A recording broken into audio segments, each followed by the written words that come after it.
समस्या अब यहाँ पे जैसा भी है वो चीज़ें सभी लोग को दिख रहा है, लेकिन बिल्कुल बस जो कर्मचारी आए हुए हैं या फिर जो यहाँ पे व्यवस्था करते हैं, ये टेंट लगा हुआ था जैसे उड़ गया, तो ये सब का जो भरपाई है वो भारत निर्वाचन जो आयोग है वो करवाते हैं।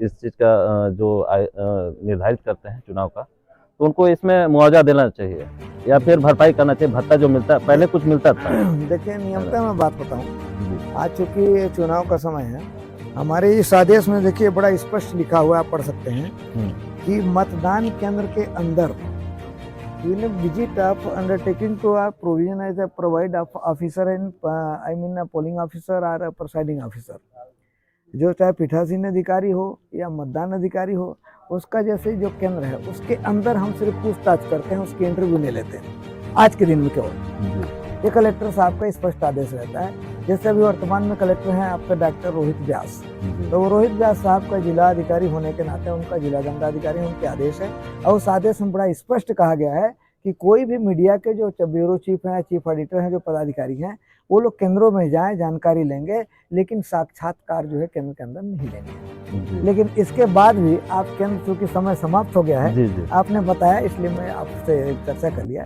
और आपने जो कहा कि पैसा मिलता था, तो किस चीज का पैसा बोलते थे? पैसा जो भत्ता होती है लोगों को, कर्मचारियों को, जो अधिकारी होते हैं पीठासीन अधिकारी, हाँ। वो शाम को पहले आते थे, चुनाव से पहले दिन दे करके जाते थे। मैं चूंकि 2008 से मैं भी पुलिस कर्मचारी रहा हूँ, हाँ। और उसमें हमको मिला है, मैं खुद कर्मचारी रहा हूँ तो मिला है, और अब बोलते हैं कि नहीं मिलता है, तो वो सब चीज़ें मिलना चाहिए, क्योंकि उनके भी जो आने जाने में खर्च होती है और भी चीज़ें जो भरपाई है, कोई नया नियम तो है नहीं, तो पहले से चलते आ रहा था।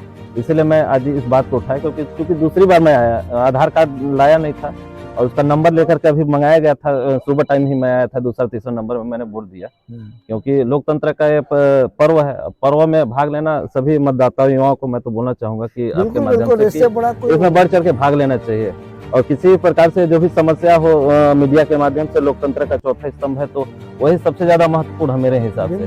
प्रधानमंत्री भी आज एक लोकतंत्र में अगर देखा जाए तो एक आम नागरिक बराबर है। जब उनका स्पष्ट रूप से फोटो खींचा जा रहा है, दिखाया जा रहा है, तो और भी लोगों का जैसे क्यों नहीं दिखाया जाता, मतलब प्रतिबंध क्यों लगाया गया है मेरे जिला में कलेक्टर साहब के माध्यम से? जब उनका किया जा रहा है, एक व्यक्ति है, तो हमारा भी होना चाहिए। मेरा कहना, मेरा भी फोटो खिंचाना चाहिए, यहाँ पे आया हूँ, और भी लोग चॉइस करेंगे कि नहीं मेरा भी फोटो खिंचाना चाहिए, क्योंकि एक प्रधानमंत्री को देख करके सभी लोग सीखते हैं। तो इनसे राय लीजिए कि क्या होना चाहिए। और भी मैं अपना बात रख दिया, जो आए हुए थे आप लोग है ना, आज 7 तारीख है। पुलिस विभाग की नौकरी छोड़ दी अभी वर्तमान में? पुलिस विभाग की नौकरी हमने छोड़ा नहीं है, वो जांच प्रक्रिया बैठाया गया है और जांच में चल रहा है। कुछ ऐसा दिक्कत आ गया बीच में? क्या दिक्कत? अब जांच क्यों बैठी, क्या कारण था? अब उस चीज का अधिकारियों से ही आप जाकर के पूछिए, पुलिस एसपी साहब को, साहब हैं जो नगर पुलिस अधीक्षक साहब हैं, वो जांच कर रहे थे, उनको जाकर के हमने कई बार लिखित में कागज भी दिया, कथन लिख करके, लेकिन उसको लेने का नहीं हुआ। वहाँ पे लिए नहीं, मैंने एसपी कार्यालय में जाकर के जमा कर दिया है, और उसमें अभी तक एसपी साहब ने क्या कार्रवाई किया है या फिर हमारे डीजीपी महोदय ने क्या कार्रवाई किया है, इस चीज को शासन प्रशासन बताएगा या फिर पुलिस विभाग बताएगा। क्या बात है, बहुत अच्छी बात आप बोले। मैं चाहूंगा कि जल्दी निराकरण हो, ताकि हमारा भी जीवन यापन हो। जिंदगी, 2 परिवार है, मेरी पत्नी पढ़ी लिखी है, अगर मैं नहीं कर पा रहा हूँ तो मेरी पत्नी को उसमें जॉब दे दिया जाए, किसी भी अथॉरिटी या अधिनियम के तहत, है ना, मेरे जीवन यापन के तहत मेरा मौलिक अधिकार है मांगने का। क्या नाम है आरक्षक महोदय आपका? जी, मेरा नाम अशोक कुमार साहू है। मेरे पिताजी का स्वर्गीय श्री प्रभुनाथ साहू, मेरे दादाजी स्वर्गीय श्री प्रभु रंजीत राम साहू। अभी मैं आपको बता दूं, जैसे आपने कहा है, इस संबंध में बहुत ही बेवाकी से मैं पुलिस अधीक्षक महोदय से मिलूंगा और आपके संबंध में चर्चा करूंगा, और की गई कार्रवाई की फाइल को भी जांच करके और क्या कार्रवाई की है अधिकारियों से बात करके आपको बकायदा एक कॉपी आपके थाना प्रभारी महोदय के माध्यम से भेजूंगा। जी सर, अगर आप इतना कर देते हैं तो लोकतंत्र के लिए बहुत बड़ी उपलब्धि होगी कि आप हमारे ग्राम पंचायत नेरुआ में आए, इसके लिए धन्यवाद सर। और भी यहाँ का वो बनाए रहेंगे ताकि विकास